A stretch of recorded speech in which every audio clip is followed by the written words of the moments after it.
A Padova sono come da tradizione le trombette a dare il via al Black Friday, 3 ore di sconti pazzi dalle 20:30 alle 23:30. Buona anche quest'anno l'organizzazione dell'evento, giunto alla 7ª edizione, al quale partecipano oltre 400 commercianti del centro storico.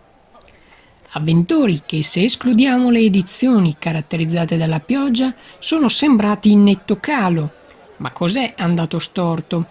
Il Black Friday è un evento importato dall'America, dove il vincolo delle 3 ore è rigorosamente rispettato, mentre qui in Italia siamo passati dalla sera degli sconti alla giornata, poi al weekend ed infine ormai l'intera settimana.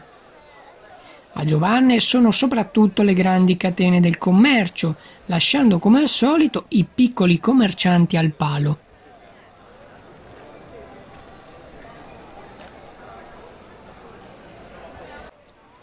Come nelle precedenti edizioni è stata via Roma la più affollata, mentre vie come San Fermo, Santa Lucia e Umberto I sono risultate semideserte. Una seconda nota negativa è arrivata dal trasporto. Lo sciopero dei mezzi pubblici ha infatti ostacolato la già complicata strada dei cittadini per raggiungere il centro. Ultimo appunto, va fatto come al solito la raccolta dei rifiuti, in ritardo come nelle precedenti edizioni, con gli avventori costretti a passeggiare tra la spazzatura.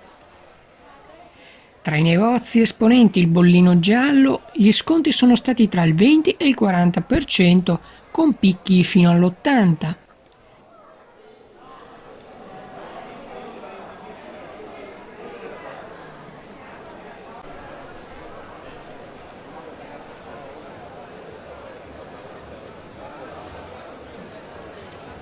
Dai primi dati sugli acquisti emerge come nella serata i padovani abbiano concluso diversi affari, con una spesa media per famiglia che ha sfiorato i 250 euro.